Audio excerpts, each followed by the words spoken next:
નમસ્કાર મિત્રો, મારું નામ સુધીર છે. મેં ગ્રેજ્યુએશન પૂરું કર્યું છે, પણ મને યોગ્ય નોકરી નહોતી મળતી. મિત્રો, હું જીવનમાં બિલકુલ એકલો છું, કારણ કે જ્યારે હું નાનો હતો ત્યારે જ મારા માતા પિતા અવસાન પામ્યા હતા.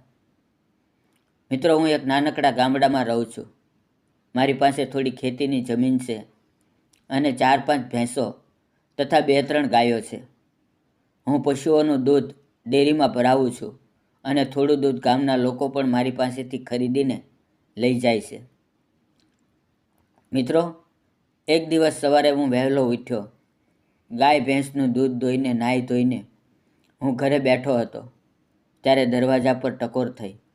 મેં અંદર આવવાનું કહ્યું.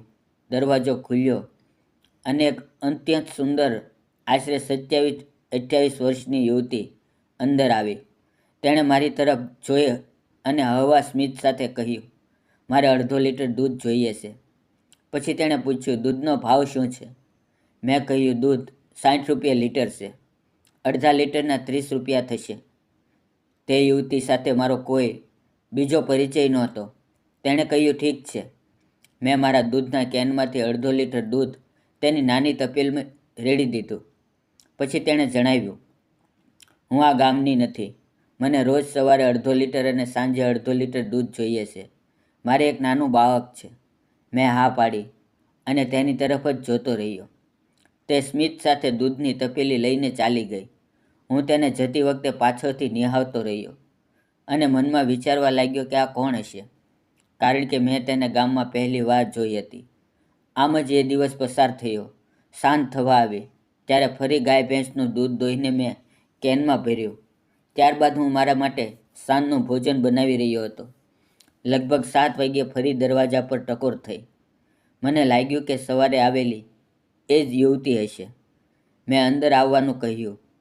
દરવાજો ખુલ્યો અને એ યુવતી સ્મિત સાથે અંદર આવી. હું રસોઈ બનાવી રહ્યો હતો, પણ તેને જોઈને ઊભો થઈ ગયો અને હાથ ધોઈને અડધો લીટર દૂધ તેની તપેલીમાં આપી દીધું. હું નજર બચાવીને તેની તરફ જોઈ રહ્યો હતો અને તે પણ મારી તરફ જ જોઈ રહી હતી. પછી તેણે પૂછ્યું, શું હું તમને મહિનાના અંતે પૈસા આપી દઉં તો ચાલશે? તમે રોજનો હિસાબ લખતા રહેજો. આવું તો હું ગામના ઘણા લોકો સાથે કરતો હતો. મારી પાસે દૂધની એક ડાયરી હતી, જેમાં બધાના નામ અને રોજનો હિસાબ રાખતો હતો. મેં ડાયરી કાઢી અને પૂછ્યું, તમારું નામ જણાવો. તેણે કહ્યું, મારું નામ માધુરી છે. હું વિષ્ણુ તાવના ઘરે રહું છું. તે મારા મામા છે. વિષ્ણુ તાવ મારા સારા ઓળખીતા હતા. મેં તેનું નામ ડાયરીમાં નોંધી લીધું અને દૂધની એન્ટ્રી કરી દીધી. હવે માધુરી રોજ સવારે અને સાંજે દૂધ લેવા મારા ઘરે આવવા લાગી. મિત્રો, ધીમે ધીમે અમારી ઓળખાણ અને વાતચીત વધવા લાગી. એક દિવસ મારે ખેતરમાં નિંદામણના કામ માટે સ્ત્રીઓની જરૂર હતી. મેં પડોશીઓની કાકીને કહ્યું, મને ખેતરમાં 2-3 દિવસ માટે મજૂરી કરવા સ્ત્રીઓ જોઈએ છે. તમે આવશો? કાકીએ હા પાડી. મેં કહ્યું, તમારી ઓળખાણમાં કોઈ બીજી સ્ત્રી હોય તો તેને પણ સાથે લાવજો. મિત્રો, બીજે દિવસે હું ખેતર ગયો. લગભગ 9:30 વાગ્યે 3 સ્ત્રીઓ આવતી દેખાય. તેમાં પરિચિત કાકી, ગામની એક બીજી સ્ત્રી અને ત્રીજી એ જ માધુરી હતી, જે રોજ દૂધ લેવા આવતી હતી. ખેતરમાં આવતા જ તેણે મારી તરફ જોઈને મધુર સ્મિત આપ્યું અને મેં પણ સ્મિતથી જવાબ આપ્યો. ત્યારે કાકીએ મને ધીમેથી કહ્યું, આ માધુરી વિષ્ણુ તાવની ભાણકી છે. તે વિધવા છે. તેને એક નાની દીકરી છે અને તેના ઘરની સ્થિતિ બહુ ખરાબ છે.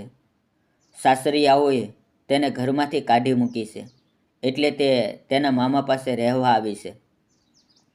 તેની વાત સાંભળીને મને ખૂબ દુઃખ થયું. થોડીવાર પછી બધી સ્ત્રીઓ ખેતરમાં કામ કરવા લાગી. ધીમે ધીમે બપોર થઈ ગઈ અને બધા ભોજન કરવા બેઠા. ખેતરના શેઢે એક મોટું લીમડાનું ઝાડ હતું. તેની છાયા નીચે બધા જમવા બેઠા. મેં પણ ત્યાં જઈને આસન જમાવ્યું. બધાએ પોતપોતાના ડબ્બા કાઢ્યા અને એકબીજા સાથે રોટલી શાક વહેંચીને ખાધું.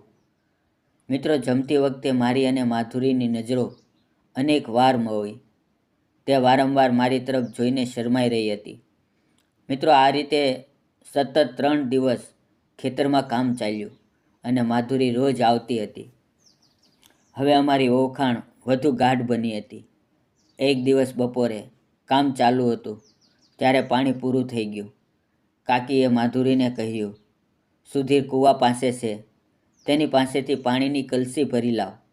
માધુરી થોડી સંકોચાઈ પણ કલસી લઈને કૂવા તરફ ચાલી. હું ત્યાં જ હતો. તે આવીને બોલી, કાકીએ પાણી મંગાવ્યું છે. મેં તેની તરફ જોઈને સ્મિત આપ્યું તો તેણે પણ સામે સ્મિત કર્યું.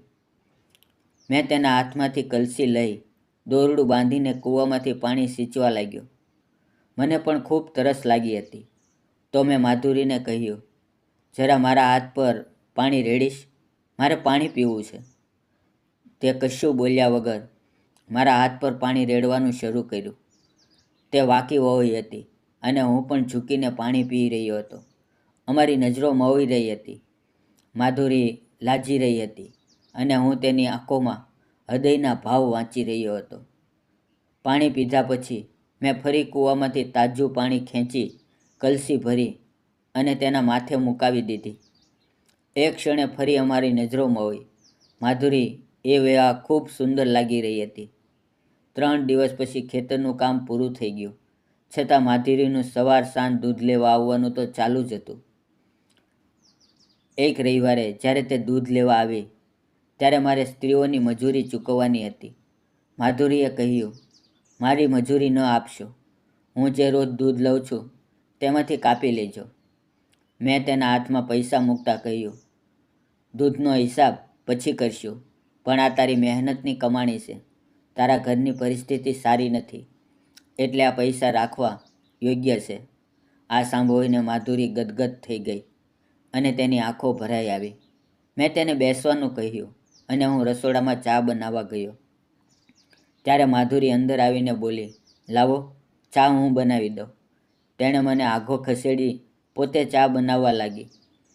હું તેના મુગ્ધ ભાવે જોઈ રહ્યો હતો અને તે પણ સ્મિત આપી રહી હતી. અમે સાથે બેસીને વાતો કરતાં કરતાં ચા પીધી.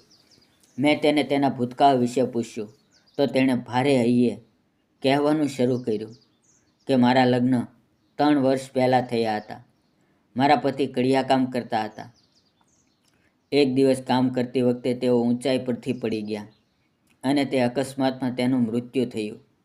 એ સમયે મારી આખી દુનિયા ઉજળી ગઈ. હું બિલકુલ એકલી પડી ગઈ. તે સમયે હું ગર્ભવતી હતી. મારા માતા પિતાએ મને હિંમત આપી એટલે મેં મારા આવનારા બાળક માટે જીવવાનો નિર્ણય કર્યો. થોડા મહિના પછી મારે દીકરીનો જન્મ થયો. દીકરી જન્મી એટલે સાસરિયા નારાજ થયા. તેમને વંશ વધારવા દીકરો જોઈતો હતો. હું દીકરો ન આપી શકી એટલે તેણે મને ઘર બહાર કાઢી મૂકી દી. પિયરમાં પણ ગરીબી હતી એટલે મારા મામા મને અને દીકરીને પોતાના ઘરે લઈ આવ્યા. હવે હું અહીંયા કામ કરીને જીવન ગુજારું છું. મામા ખૂબ સારા છે. તેની આપવીતી સાંભળી મારું હૃદય દ્રવી ઉઠ્યું. પછી તેણે મને પૂછ્યું, તમારા ઘરે કોઈ નથી? હંમેશા તમે એકલા જ જોવા મળો છો? મેં કહ્યું, હા. હું નાનો હતો ત્યારે જ મારા માતા પિતા અવસાન પામ્યા હતા. બધી જવાબદારી મારા પર આવી ગઈ. છતાં હિંમત રાખી અભ્યાસ કરી ગ્રેજ્યુએશન પૂરું કર્યું. સારી નોકરી ન મળી તો ખેતી અને પશુપાલન સંભાળ્યું. યોગ્ય છોકરી નથી મળી એટલે લગ્ન બાકી છે. આ સાંભળી તેણે સ્મિત સાથે પૂછ્યું, કેવી છોકરી જોઈએ છે તમને? મેં હસીને કહ્યું, તારા જેવી સુંદર, સમજદાર અને સાથ આપનારી. આવી મળી જાય તો જીવન ધન્ય થઈ જાય. આ સાંભળીને માધુરી શરમાઈ ગઈ. આ રીતે દિવસો વીતતા ગયા. હવે મને માધુરીની આદત પડી ગઈ હતી. તેને જોયા વિના મારો દિવસ અધૂરો લાગતો હતો. તે મારા સપનામાં પણ આવવા લાગી હતી. એક દિવસ જ્યારે તે દૂધ લેવા આવી ત્યારે તેના ચહેરા પર ઉદાસી સ્પષ્ટ હતી. મેં ધીમેથી પૂછ્યું, આજે શું થયું? તું બહુ ઉદાસ લાગે છે. તેણે કહ્યું, કંઈ નથી, પણ તેની આંખોમાંથી આંસુ વહી રહ્યા હતા. મેં આગ્રહ કર્યો, સાચું કહે, શું થયું છે? ત્યારે રડતા રડતા માધુરી બોલી, હું મારા મામાના ઘરે રહું છું. તેમનો મોટો દીકરો પરણેલો હોવા છતાં મારા પર ખરાબ નજર નાખે છે. આજે તો તેણે મારી સાથે જબરદસ્તી કરવાનો પ્રયાસ કર્યો. હું જેમ તેમ છૂટીને ભાગી. મામાએ તેને વઢ્યું, પણ તે કોઈનું સાંભળતો નથી. હવે હું શું કરું, ક્યાં જાઉં, કંઈ સમજ પડતી નથી. આ સાંભળી મારું હૃદય તૂટી ગયું. હું પહેલાંથી જ માધુરીને ચાહતો હતો.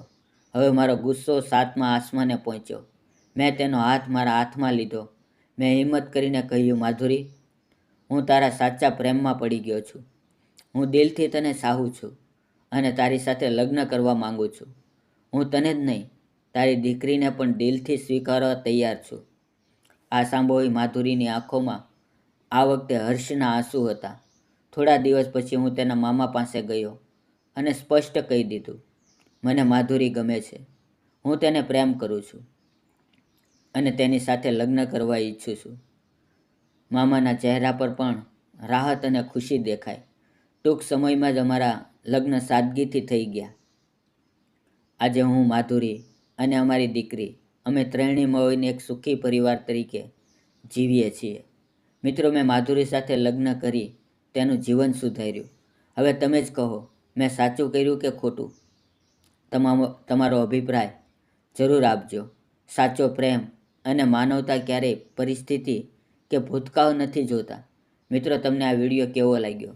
જો ગમ્યો હોય તો લાઇક, શેર અને ચેનલને સબસ્ક્રાઈબ કરવાનું ભૂલશો નહીં. ફરી મળશું મિત્રો એક નવી વાર્તા સાથે. ત્યાં સુધી આવજો. મિત્રો, વિડીયોમાં આવેલા નામ, પાત્ર અને ઘટના ફક્ત કાલ્પનિક હતા. તેનો કોઈ પણ વ્યક્તિ, જાતિ, ધર્મ કે કોઈ અન્ય સાથે સંબંધ નથી. આ વાર્તા ફક્ત મનોરંજન અને શૈક્ષણિક ઉદ્દેશથી બનાવવામાં આવી હતી. તેને અન્યથા ન જોશો. ફરી મળશું મિત્રો નવી વાર્તામાં. ફરીવાર આવજો.